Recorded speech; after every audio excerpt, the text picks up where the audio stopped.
Gua dikirimin mayat, tapi yang bikin gua nggak bisa tidur, wajah mayat itu sama persis kayak gua sendiri. Awalnya gua pikir ini cuma salah kirim, paket besar, dikirim tanpa nama, tanpa identitas. Tapi begitu gua buka petinya, gua ngerasa kayak ngelihat diri gua sendiri, tapi dalam versi yang udah dingin, udah mati, dan lebih buruknya lagi, mayat itu nggak diem.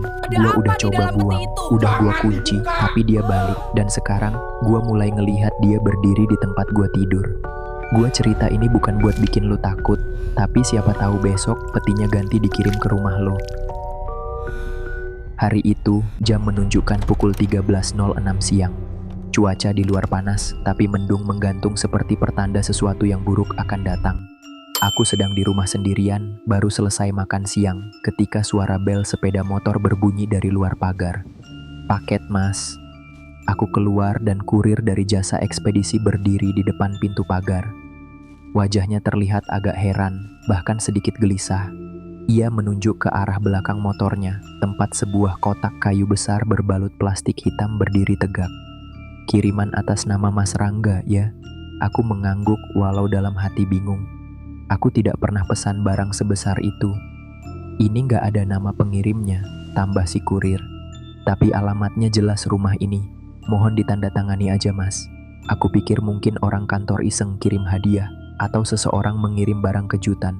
Tapi kotaknya terlalu besar, bahkan terlalu berat.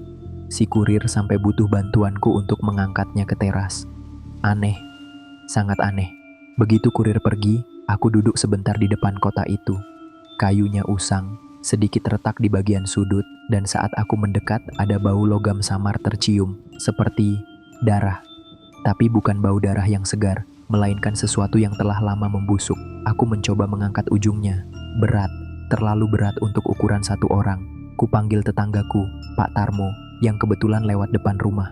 "Pak, bantuin saya dong, ini kotak dari kurir, saya nggak bisa buka."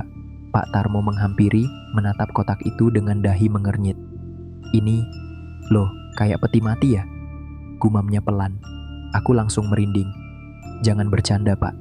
Tapi entah kenapa, aku juga merasa begitu. Bentuknya kotak panjang, tingginya sekitar 60 cm, dan diameternya pas untuk tubuh manusia. Kami dorong bersama-sama ke dalam rumah. Aku ambil linggis kecil dari gudang, dan perlahan kami mulai membuka penutup kayunya. Suara krek-krek kayu tua yang pecah bergema di ruang tamu. Pak Tarmo menahan napas, dan saat tutupnya terbuka setengah, bau busuk menyembur keluar. Campuran amis, darah, bangkai, dan sesuatu yang seperti rasa takut itu sendiri. Pak Tarmo langsung mundur. "Astagfirullah, Rangga, itu." Aku melihatnya, tubuh manusia, terbungkus kain putih, kaku, tanpa wajah.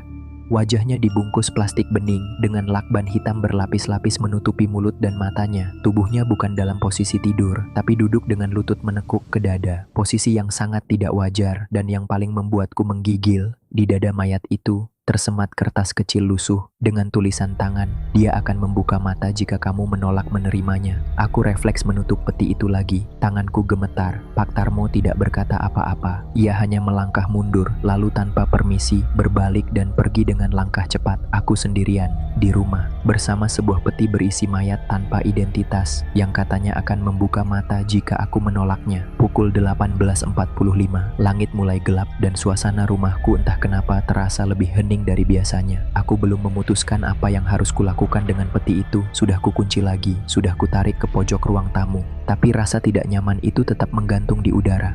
Rasanya seperti ada orang lain di rumah ini, tapi diam, mengawasi, mendengar. Televisi menyala, tapi tidak ada yang kutonton. Aku hanya duduk memeluk lutut di sofa, menatap peti itu dari kejauhan. Kayaknya aku bahkan belum berani menyalakan lampu ruang tamu penuh. Sebagian masih temaram, seolah aku nggak mau benar-benar melihat wujud benda itu. Jam 19 Desember, aku coba hubungi kantor ekspedisi lewat email dan WhatsApp. Belum ada balasan. Nomor kurir yang datang pun tidak bisa dihubungi lagi. Seperti semua jejak pengiriman itu menghilang. Aku makin nggak tenang. Pukul 20.30, akhirnya aku memutuskan pindah ke kamar. Ku bawa selimut dan kunci pintu rapat-rapat, tapi tetap suara-suara itu ikut. Suara kerik, seperti kayu bergesekan pelan, lalu hening. Lalu suara lain, seperti tarikan napas, tapi bukan dari dalam tubuhku. pukul 23.40, aku akhirnya tertidur.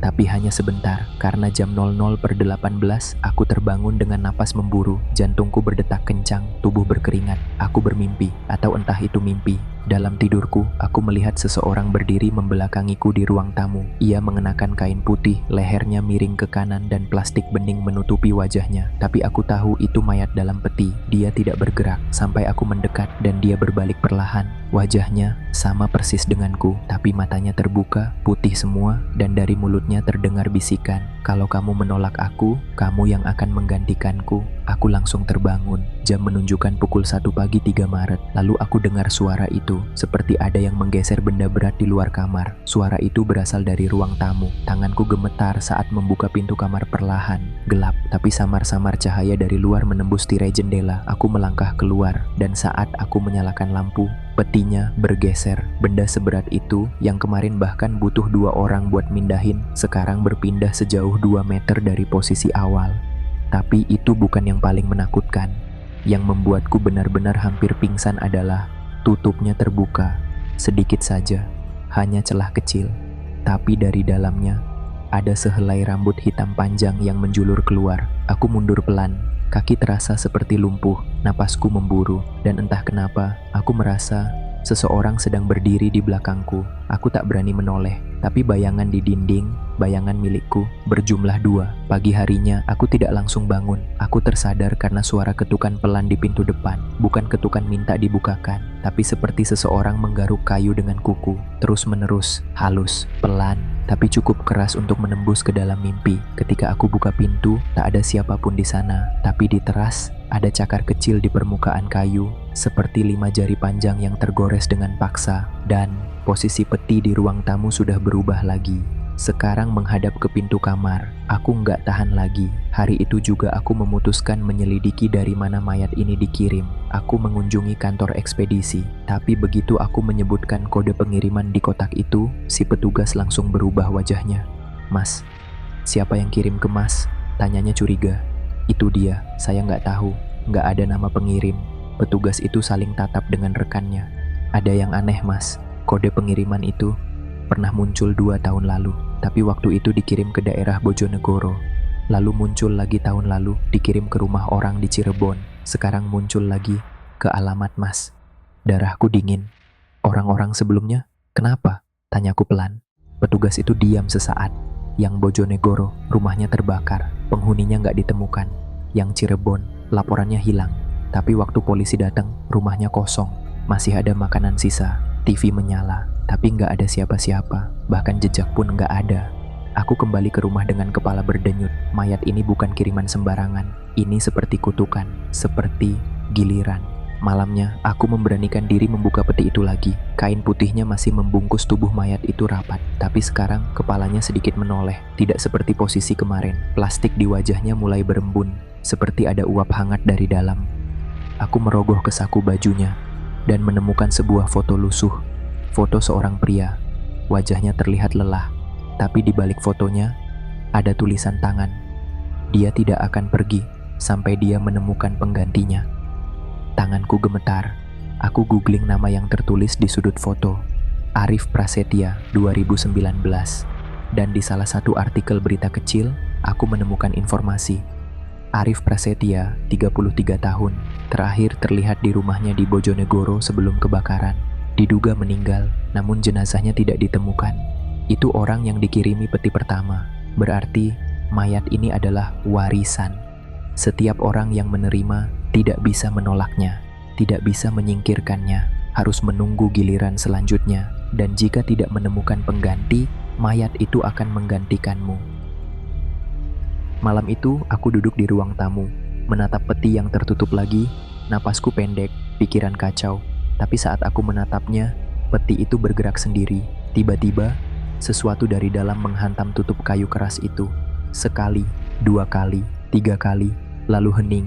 Aku menangis malam itu, bukan karena takut saja, tapi karena aku tahu tak ada cara keluar. Peti ini bukan dikirim karena kesalahan, Tapi karena sudah saatnya aku yang menerimanya, aku tidak tidur malam itu. Peti itu terus bergetar pelan di sudut ruang tamu. Kadang terdengar suara gesekan dari dalamnya, seperti kuku yang menyisir bagian dalam kayu. Pukul 03.12 dini hari, aku mencoba hal nekat. Aku buka pintu rumah, lalu seret peti itu keluar. Aku tinggalkan di pinggir jalan, tepat di bawah tiang listrik yang sudah lama mati. Gelap, sepi. Aku bahkan menaruh secarik kertas. Barang hilang, silakan ambil.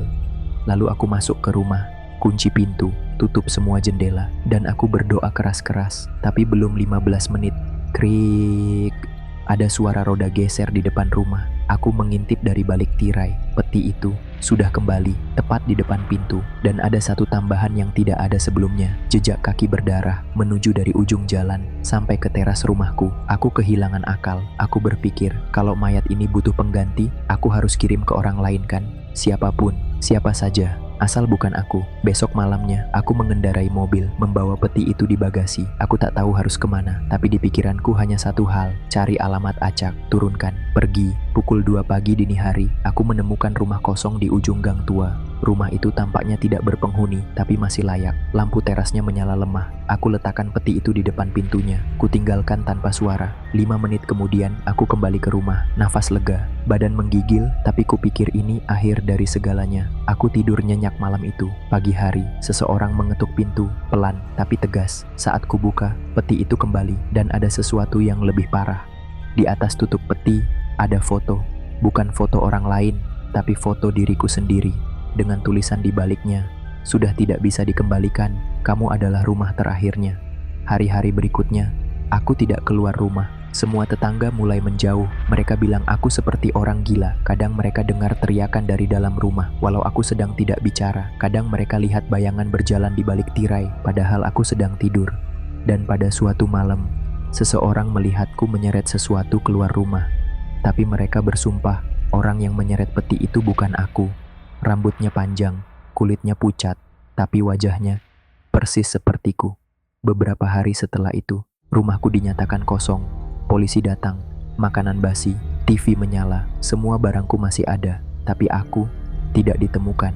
Dan tak ada yang bisa menjelaskan kenapa di ruang tamu masih ada sebuah peti kayu tua dengan bau busuk yang tak pernah hilang.